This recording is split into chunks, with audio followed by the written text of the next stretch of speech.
Alright, so today we are talking about the mighty sun god Ra in 3v3. So we'll be talking about builds, how to start the game, your role as Ra and the mighty heals that he gives, as well as all the different types of team comps that are possible with Ra and what kind of best fits his playstyle best, being the healer laser chicken that he is. So let's hop right into it then.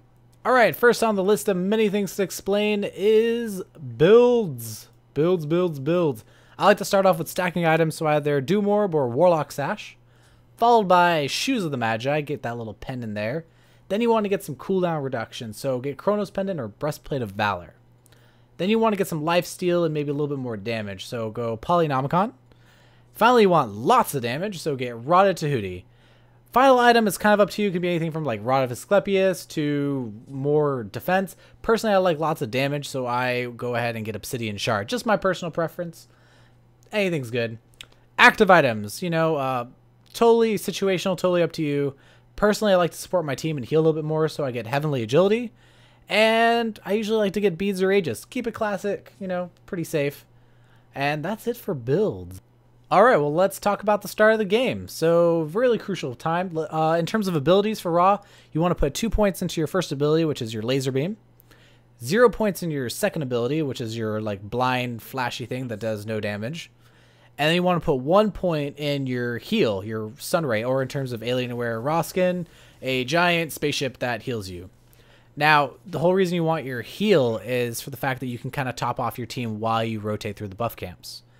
By the way, guys, buff camps are super crucial in 3v3. I can't stress this enough. I say this in almost all my videos, and I'm sure you're sick and tired of me saying it, but I honestly have a point. It's you want to rotate through them and get as much experience as possible, and it's just really a great idea. Now, what buff do you want mainly? You're going to want blue buff so you can push lane a lot more, as well as use your heal more often to keep your teammates topped off in case they need it. Also, my support was really mean and didn't come help me out. Supports help your mage get blue. Do not go into lane and just die. It's not useful, not helpful. Alright, well, let's talk about Ra's role. So his primary role is going to be lane clear. This is also why you build stacking items, Warlock Sash, or do more on him, something like that. He has really good push. He's also got a great heal utility, which allows you to run around in a circle and take a little bit of damage and then get healed back up, and it also deals a little bit of damage to enemy opponents. So it's a great little ability there, and it's really useful. You also do a crap ton of damage, especially if you have a Neath that will ult, and you can combo with your ulti. Nice little move there.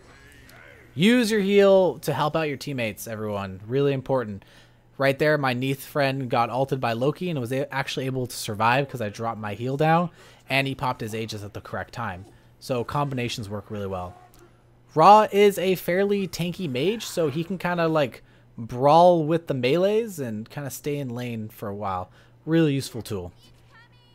Alright, so let's talk team comps a little bit right there. You just saw a Neath ult into a Ra ult. It's just a classic combo. Does a lot of damage and almost always guarantees the death because it's so much damage from a Ra ult. So make sure you're good at landing those snipes, by the way. They are tricky. You have to predict where players are going to be, but it is worth it if you end up being really good at it.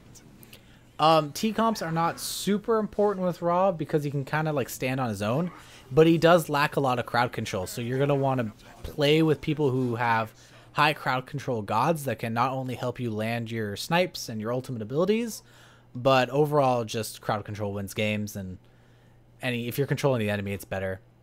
Alright, so to recap, build him fairly offensively, or defensively. It can work both ways with Ra. Personally, I'm an aggressive type of guy, so I like going all out, do as much damage as possible. Use your heal to help your allies, and be really good at predicting player movements and knowing when to land your snipe. Because it's all about that slow motion snipe. Oh yeah. Alright guys, thank you so much for watching. I hope you all enjoyed the video, and please subscribe.